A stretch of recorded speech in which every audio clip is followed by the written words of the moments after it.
All right, we're live. Welcome back to Sloppy Sunday. It's been a while. I've been pretty busy during the Christmas break and everything, and finally getting back into the swing of things.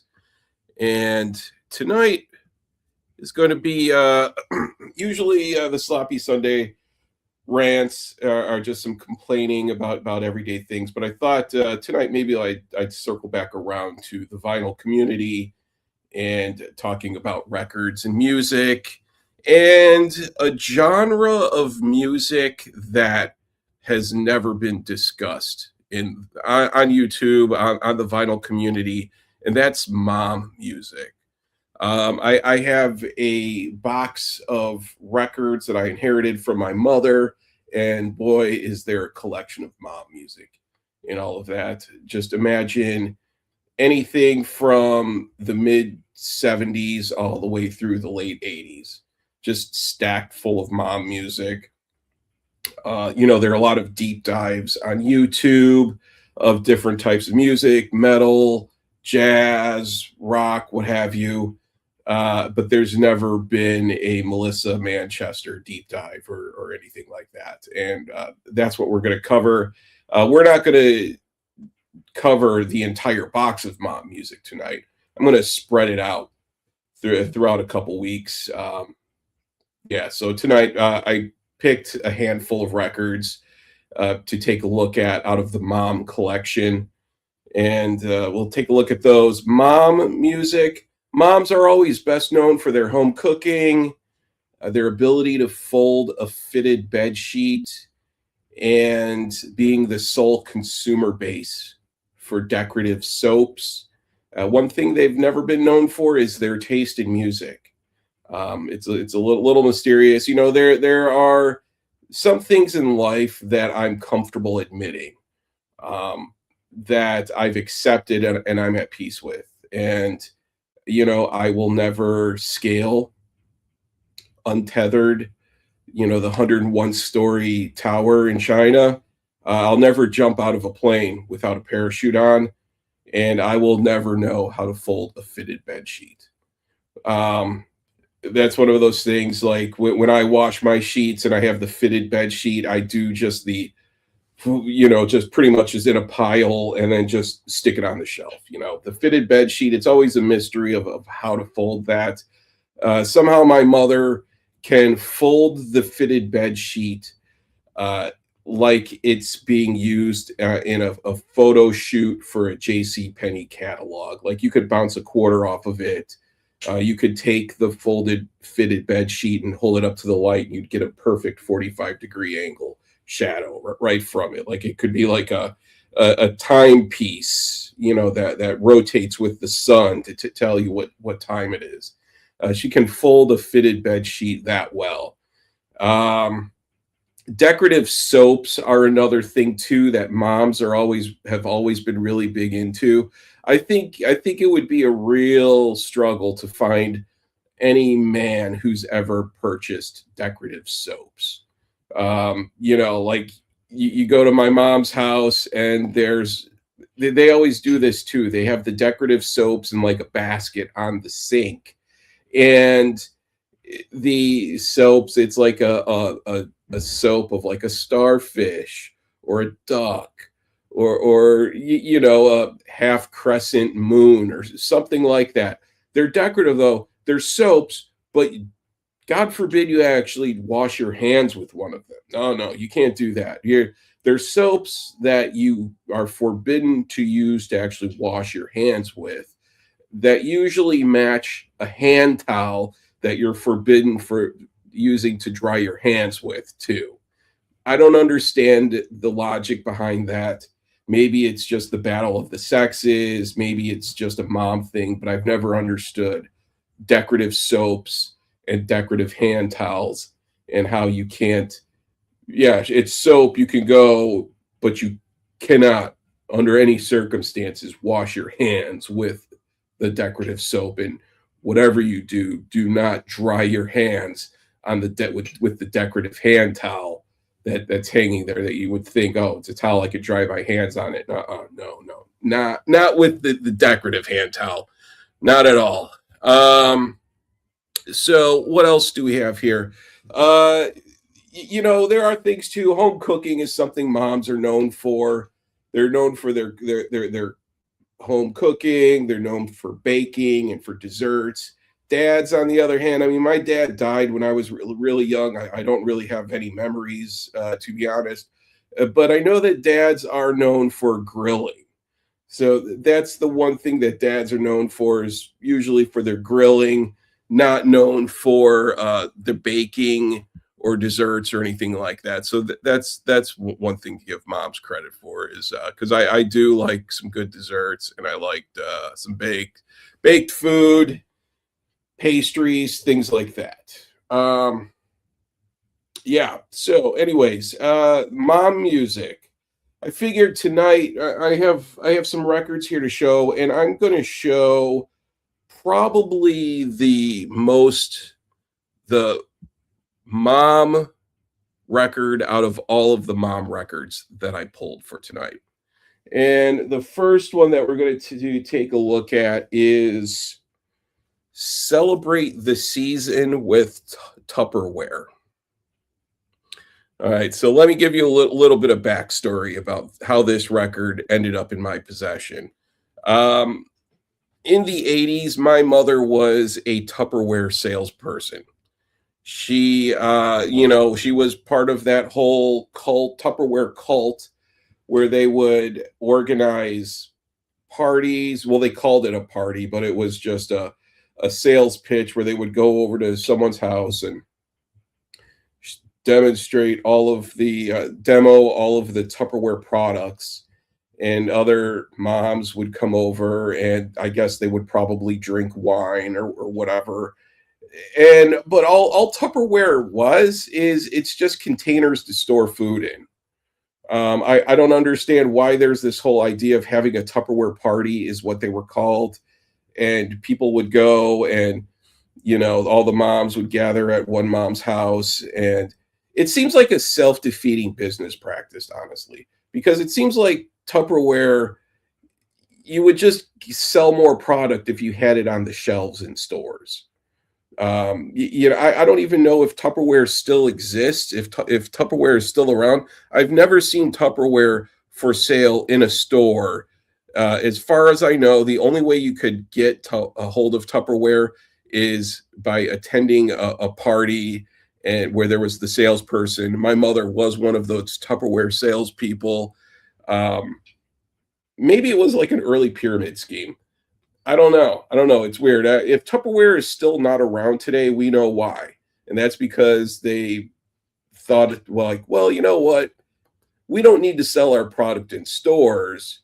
What we're going to do is rely on some housewives working part-time jobs to organize a gathering at some person's house who feels comfortable letting large groups of random people into their home, all just to take a look at containers to store food in. Probably hindsight's 2020 with that, and they probably are thinking, you know what, maybe we should have just licensed our product to sell it at Walmart and places like that.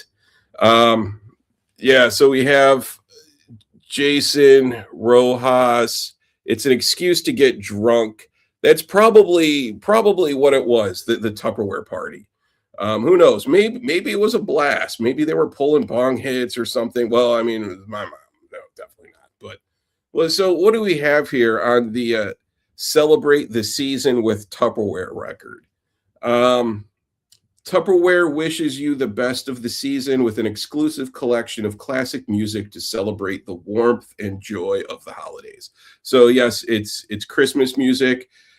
We have Dolly Parton, Arthur Fielder and Boston Pops Orchestra, Perry Cuomo, Johnny Mathis, Alabama, Nat King Cole, Anne Murray, Jose Feliciano, Elvis Presley, and Henry Mancini Orchestra and Chorus. Yeah, so it's not like original songs. It's really just a compilation. Um, that was licensed in 1987, and I guess this was given out to Tupperware people who, wow, talk about. I guess this was the modern version of the office holiday party and getting that slice of pizza at the holiday party. I guess this was the Tupperware equivalent of that. No mastering info, anything like that on here. I don't see any information in the dead wax. I don't know if Kevin Gray had his hands on this, or Bernie Grundman. Yeah, there's absolutely nothing in the dead wax here. Yeah, so I don't know. It's maybe that the A&R people at Tupperware, they were like, we don't want our secret to get out of who's behind our holiday LP. So we're not going to put any of that information on the record sleeve or anything like that. It'll just be a mystery forever. So yeah, the Celebrate the Season with Tupperware LP. Definitely proud to have this in my collection, for sure. All right. Another one that we're going to take a look at.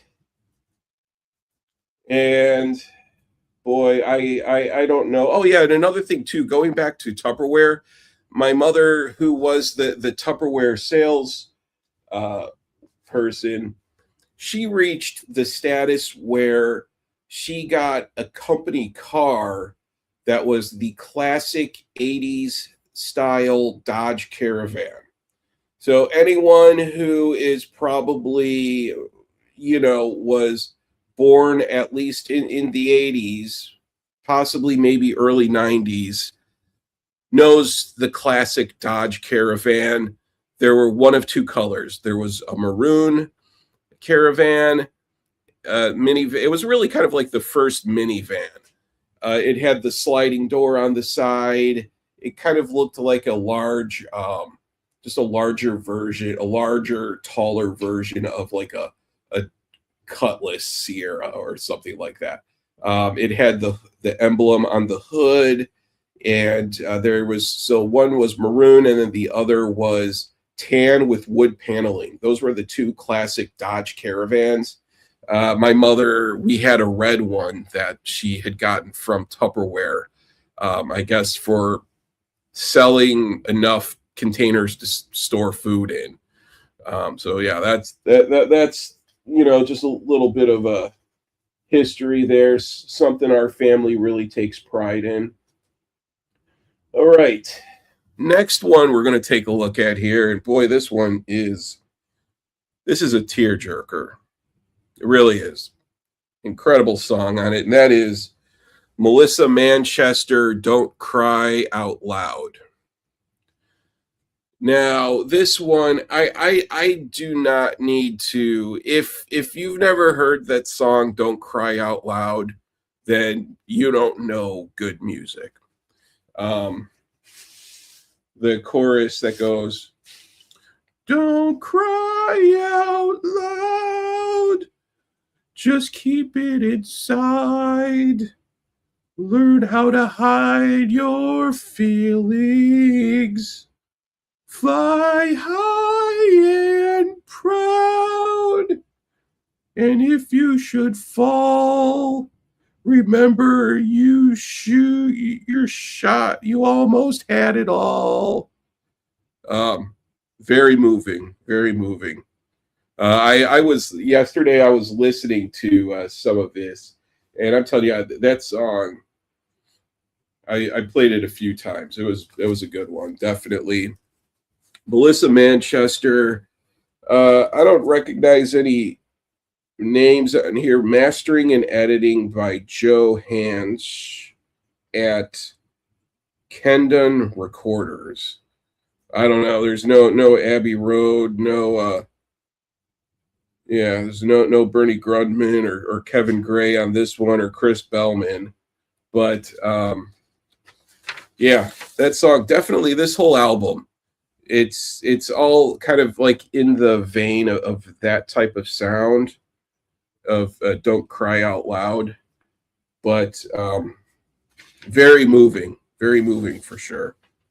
Um, yeah, Melissa Manchester, Don't Cry Out Loud. It's a good one, a good mom record to have in the collection. Now, this next one we're going to take a look at here. And now this is something personal to me.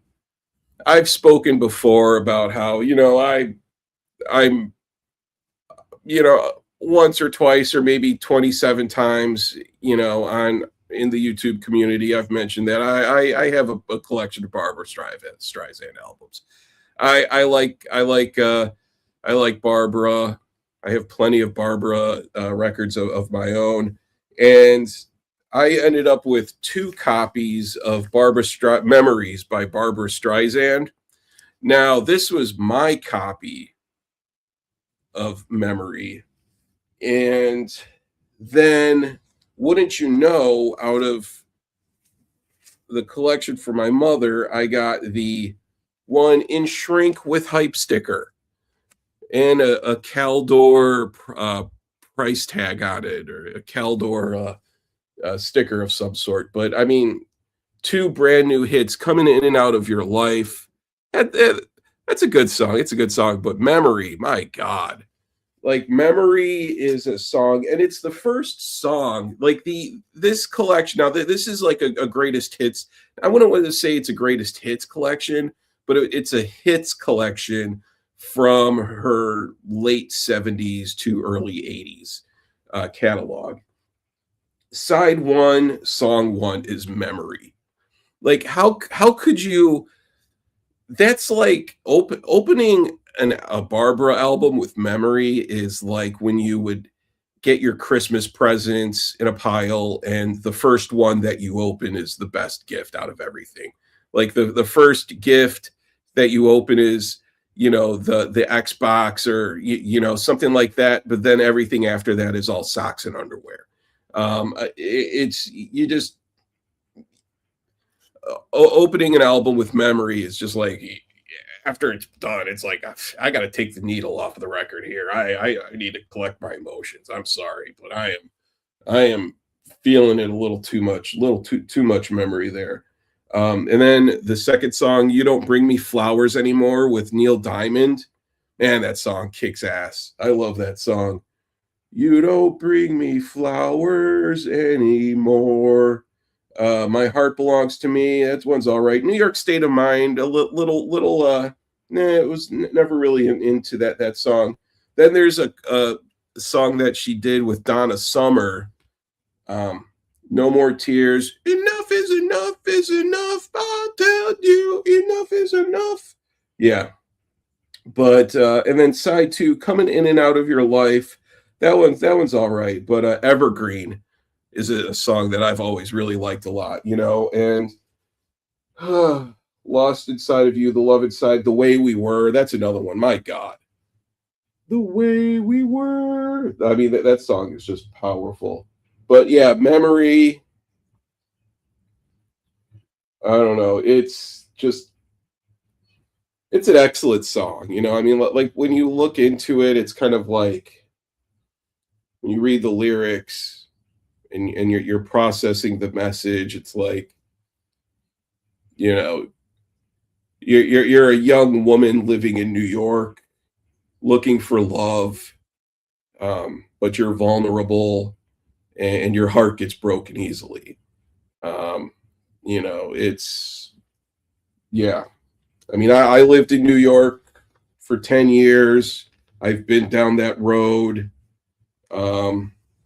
But yeah, so I have two of these. If anyone's interested in a trade, I might be willing to give up one of these. But I've always felt that it's always for Barbara Memory. It's always good to have a backup copy on hand, in case if you wear one out, or it's like, I need to listen to Memory right now. It's good. It's good to have one within reach at all times. What else do we have here? Okay, so this is one too that I listened to it yesterday and it really did not click with me. And that is Crystal Gale, Cage the Songbird. Um, Kind of like country pop music, typical mom music, but with a country sort of edge to it. Definitely not my thing. I remember Crystal Gale was pretty big at the time. She was known for she had really long hair, like hair that would was all the way down to the floor. She even did an album. It was a soundtrack with Tom Waits, I believe. I forget what that was called, but yeah, Crystal Gale. I think also too for this album cover, those earrings. Uh, Probably I don't know. Maybe they were big at the time. They kind of look like cysts, honestly, or cauliflower ear. That wrestlers get. Um, Maybe a different choice in earrings would have been better for the photo shoot. The big thing about album covers for the time for mom music, everything looks like it was a glamour shot.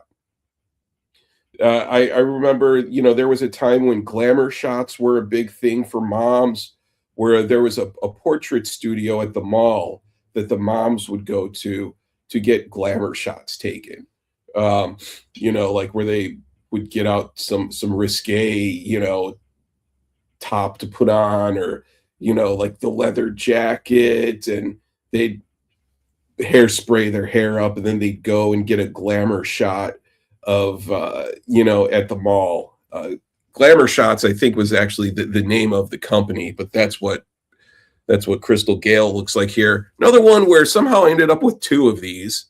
I don't need two of these, so if anyone's interested in a trade, you know how to get a hold of me.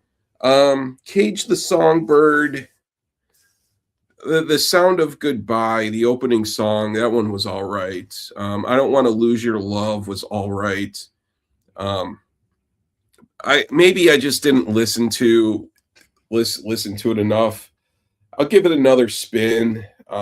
It didn't really click with me the first time around, but it is mom music, and I'm not a mom, so maybe that's why.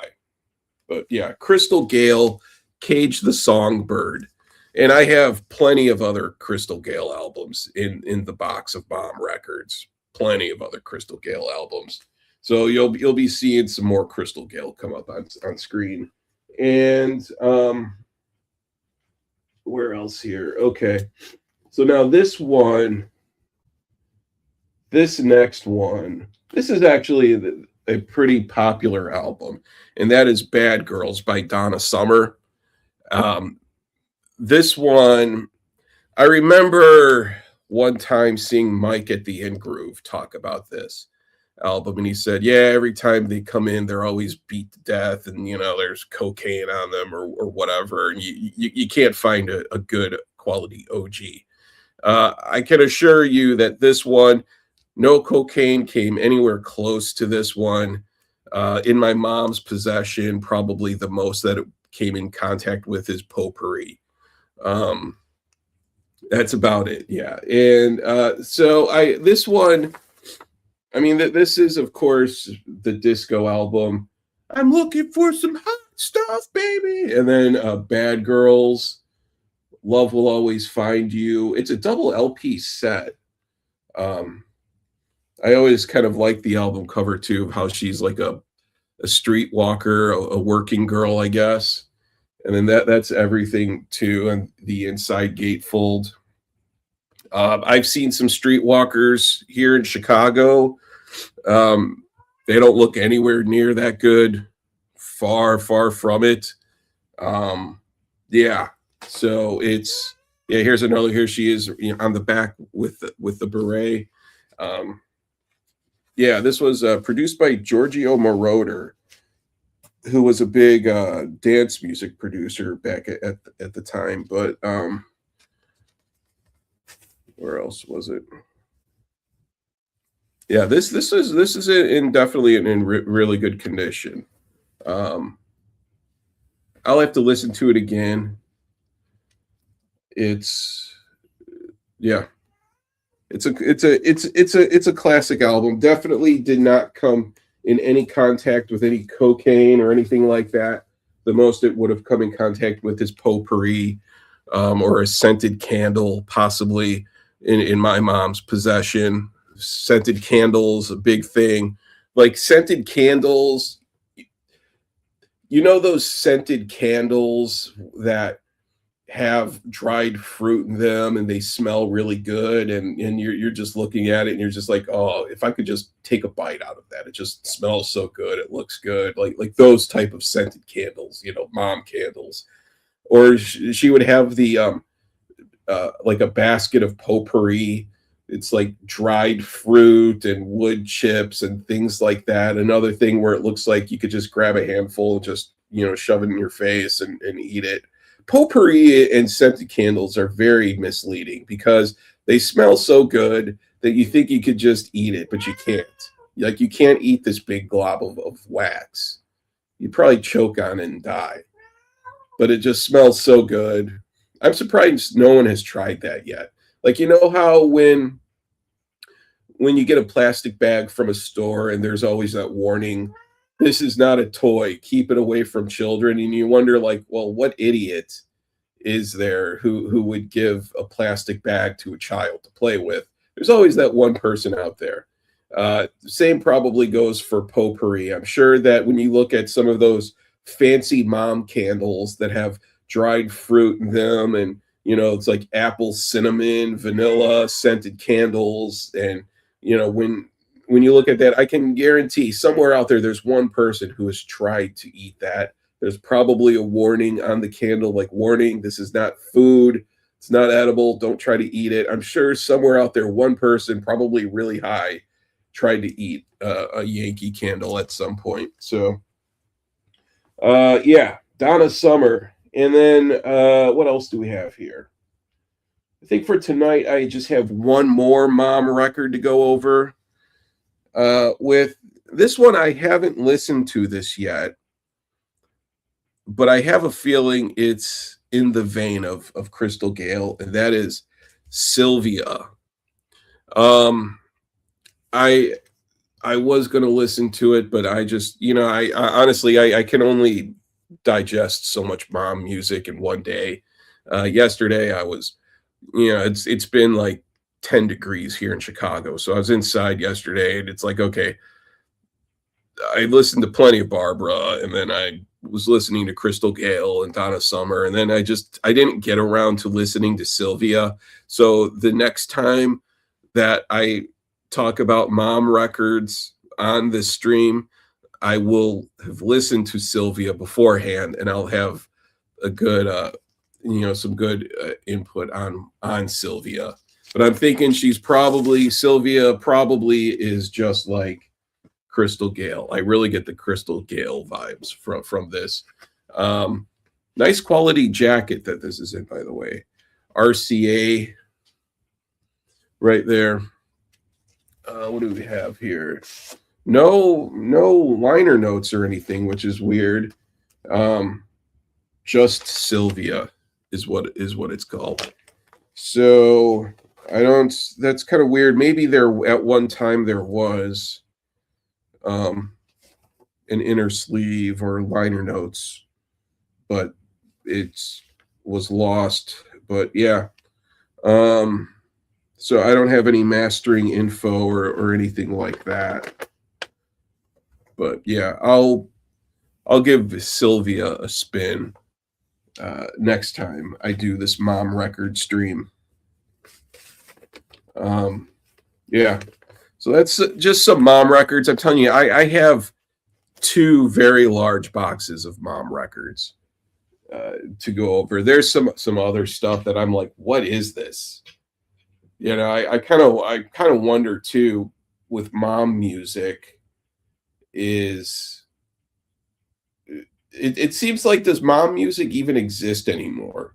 Is mom music, was it just a time, or it seems like moms nowadays are, yeah, I don't understand moms and their taste in music in modern for modern music. But I think there was a time when mom music definitely was like a whole industry, because like moms too, they would do this thing where like if they're listening to Barbara, they get really emotional and they're just like, oh, oh, like they start to cry because they're feeling it. Like Barbara is singing and they're just feeling it. And, the mom is being swept away to this, she's dreaming of riding a horse bareback on a beach, being, holding on to like a guy like Fabio with long flowing hair. That's what moms were into at the time, is that whole riding a horse bareback on a beach with a guy like Fabio.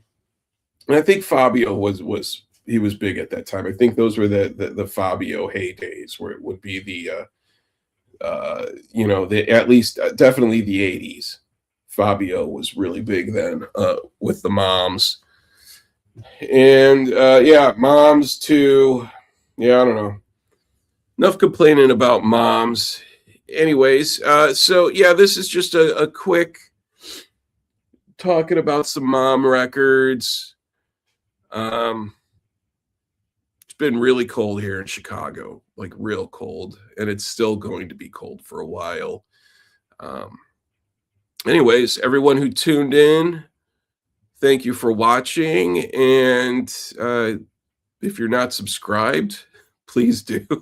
If for some reason you're like, yeah, this is a channel I definitely want to follow, some guy who talks about mom records from the mid 80s.